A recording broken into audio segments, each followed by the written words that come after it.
Hey, what's up, North County? We are right here in Atascadero at the Dog Pound with Coach Loney, and we're going to find out what's happening for the start of the season as they head over to North Bakersfield. Coach, you ready? Yeah. It's been a long time. Our kids are chomping at the bit.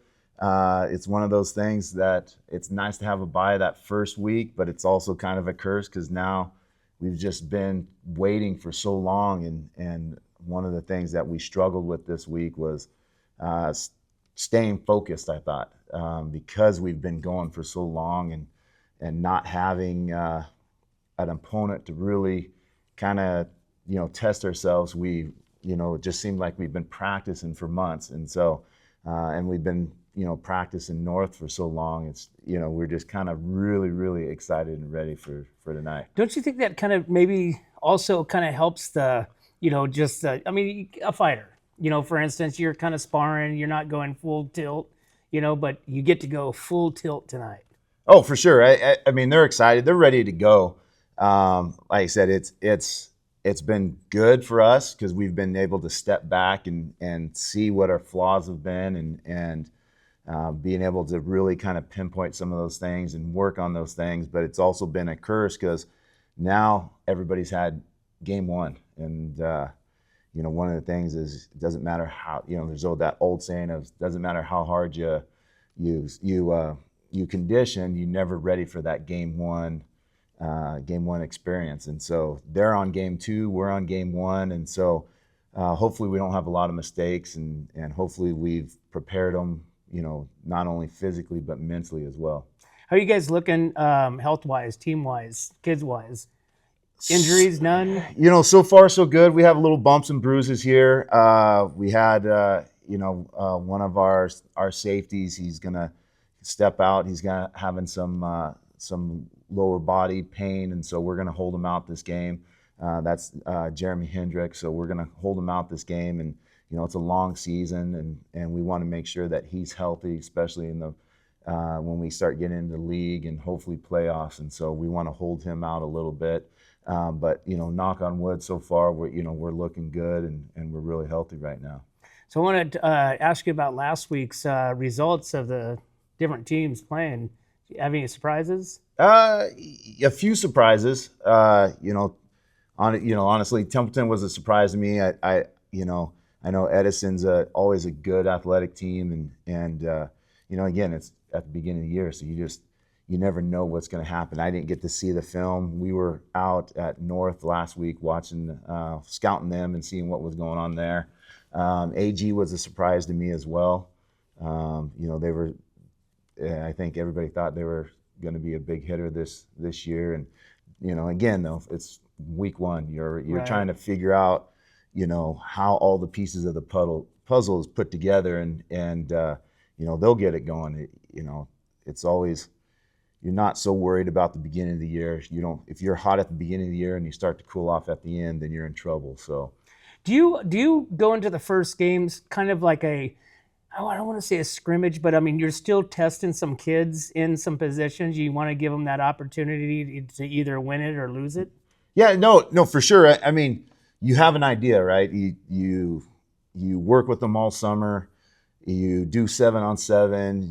You're practicing with each other, but you never really know until you get in that live situation and you eliminate the coaches aspect, because a lot of times you feel good but you don't realize how much you're coaching that practice in the middle of a play where you're telling them, hey, I need you here and you need to run this route and you need to look at this play and in the first game, now all of a sudden you've stepped off and you're on the sideline and they don't have you as a crutch anymore. So that first game, you're still evaluating and trying to put together those pieces and see how they fit. And so, when you start to go through the season, you're moving a guy from here to here and vice versa. And you're trying to put those pieces together. And hopefully by week 4 or 5, you've created that puzzle and you fit all those pieces together. Do you think the kids, you're a fairly young coach. I mean, obviously in shape, you have the experience through college, through high school, through, pro.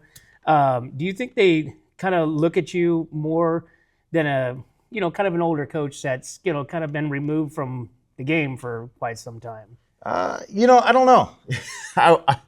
I feel old, so don't we all? Yeah. So, that's a tough question. I think it's more how you relate to them, just on a personal level. Getting to know them personally, and not putting every kid in the same box, and just kind of getting out there and knowing what their daily life is like. And the awesome thing is, on our coaching staff, we have 3 former head coaches, and Sam DeRose, Tyler Lane, and Vic Cooper. And so, Whoa, Vic Cooper. yeah, So hold on. So he took last year off, because I remember you saying that he was going to take a year off and kind of just watch, but he was still on the sideline. Yeah. Right. Yeah. No, So he's on the staff this year. Yeah. Huh? Yeah. No. You've been coaching and playing as long as he has. You can't step away from it that easy. You can't just pull it off. And so he was able to step away a little bit, take a breath, and now he's back on, and he's helping out on the JV staff. And so I couldn't ask for a better JV staff down there with so much experience in coaching. And so those guys are getting, I know they don't know it yet, but they're getting a great experience, and they're learning the best in fundamentals down there. So just to give viewers an idea, so you control what the JV does as well, right? Play-wise? For the most part, yeah. They have a playbook. Can they deviate from that? Are they, obviously, they're running the same plays that, the varsity's running, in case you get a call up or something like that. But do you give them a little bit of a free zone to... For sure. Especially with, Coach Cooper, both Coach Coopers, Christian and Vic, and we give them, freedom, but, they know, it's been the system here for a long time. We've tweaked it a little bit, changed it, but, one of the strengths that we've always had is that every level, when we had a freshman to JV to varsity, we ran everything almost exactly the same, and we knew what our base run was going to be, and that was installed as a freshman. And then we added a little bit more as our JV team, and then the whole package as a varsity team. So there was this gradual increase of knowledge, and we got really good at what we wanted to be good at. And the good thing about both Coopers is there's no ego. Like they know that their job is to make those kids better at what we do, and so they know that these 3 plays are going to be our go-to plays, and so they hammer that into those kids. And our main goal too is also to win games, so we do allow them to deviate when they need to. And so Coach, what is your go-to play? You know what? It's depends on the week. We're a big gap scheme team, so we run a lot of power, a lot of counter. But we also kind of spice it up with formations and motions and stuff. So, we're lucky that we have a very athletic, talented team, and so we can do a lot of things this year. So, I know me and Coach Crow was talking about this in the past about the kids, the size, over the years. It's kind of seemed like the kids have kind of gotten smaller and, not as huge, because you remember back in the day, Atascadero was just a powerhouse. Yeah. 6'7", 360, 390 pound, lineman. You have an average lineman of, 300 and I think it was 55 pounds your senior year and prior to that. So what are you guys at with comparison to like the other teams, the bigger schools and the bigger kids? To be honest with you, this group of linemen really bought into the weight room. We have, out of our 5 starters right now, 4 of them are seniors. We have 1 sophomore he's nails, and he's just killing it in the weight room. And like I said, over the last 4 years, these seniors have just really bought in. Our 2 tackles, Max Rodriguez and Danny Gonzalez, they're both 2 of our strongest guys right now, and they're 2 of our biggest guys, and they're probably 6'2", about 315. This is probably the biggest line we've had in 5-6 years, and they're athletic. Our two guards, our left guard is David Sandoval, who's the sophomore. He's the young pup. We brought up as a freshman last year, and he started in a playoff game and was awesome, nails. He's about 250, 255. Our other right guard, and Alize Moda, he's 275, and our center's about 275, and Rylan King. So, like I said, it's a big line. They're strong, and they're also mobile. So we get to do a lot of fun things with those guys. Who do you think you match up closely to in your league this year? I don't know. It's hard to say. I haven't really been able to check them out and see. I've just kind of seen scores, and slow's always good. They got Coach PJ has been doing a great job in recruiting kids and getting kids to come out and stay out, and slow keeps just rolling, and growing as a town. So their school's getting bigger, and so he's doing a great job. So they're at. To me, that they won league last year, so they're at the top of the list. And Sandy Inez does a fantastic job. Their head coach does a great job in what they do. And Sandy Inez is almost, I think, identical to us. They're almost the same size school, same demographics. The school almost looks the same in the area. So that's always a great matchup for us. And they do a lot of different things on offense and defense. So to me, those are kind of in our league, probably the top two that we have to compete with, and we look forward to playing against. Awesome. Yeah. Well, Coach, you travel over to North Bakersfield tonight. You're coming off, it was a pretty tight game last year that you guys ended up losing. Yeah. So what are you looking for tonight and making some changes? Yeah, I mean, we started off strong last year, and I think with our first two drives, we ended up scoring. And again, it's like we talked about at the beginning, is it's that curse of not playing that first week. They had a first week game, and we didn't. And I think we kind of petered out towards the end, and they were able to sustain physically and ended up coming back and scoring that last second touchdown at the end of the game. So, our goal is not to go out and spend all our energy out in the first half, but be able to sustain for 4 quarters.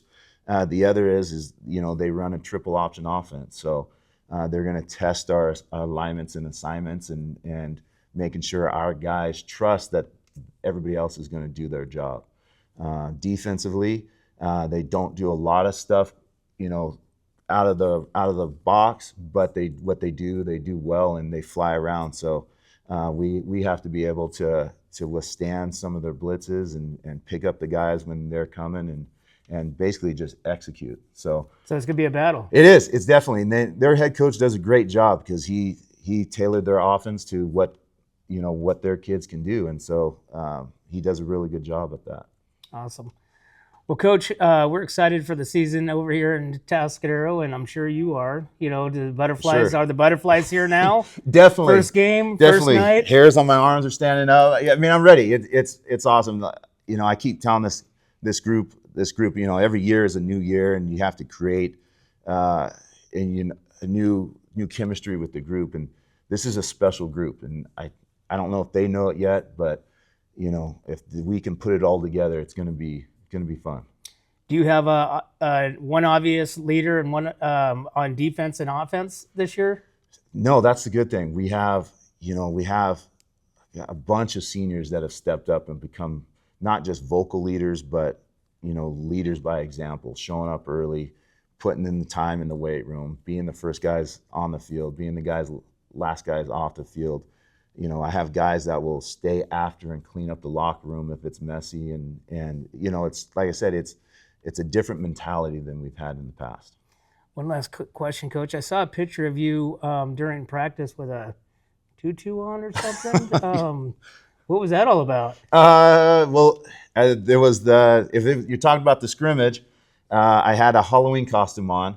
We were doing a fundraiser, and I told the kids that they could, if they got to a certain point that they could pick out a Halloween costume, and I'd coach in it in the scrimmage. So we reached it, and they picked out that, and so I had to wear it. So yeah, so when North watched our scrimmage film, they'll see some idiot in a Halloween costume on the awesome. field. Yeah. But that really builds that familyness, within the team, because you're this big coach, big guy, big presence, and you're not too big to go down and hang out and have fun with the team. I'm always willing to do something for those guys. They put in so much effort. If that makes them happy, I'm willing to do it. That's awesome.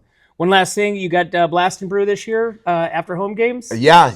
Their owner gave us a call and said, hey, we'd love to have a Greyhound after game party for every home game and watch the highlights of the local high schools, and especially Atascadero. So they're going to keep it open until the highlights are done. So everybody come on out and support Blast and Brew. They've been a great sponsor for us the last couple years. So awesome. Well, Coach, good luck tonight. And hopefully you guys bring home the W. Appreciate it. Thank you. Awesome. Well, there you have it, guys. We are out here at the Dog Pound in Atascadero. Atascadero is traveling over to North Bakersfield tonight for their opening season. So come out and support the Greyhounds this year and get these tri-tip sandwiches. Go Greyhounds.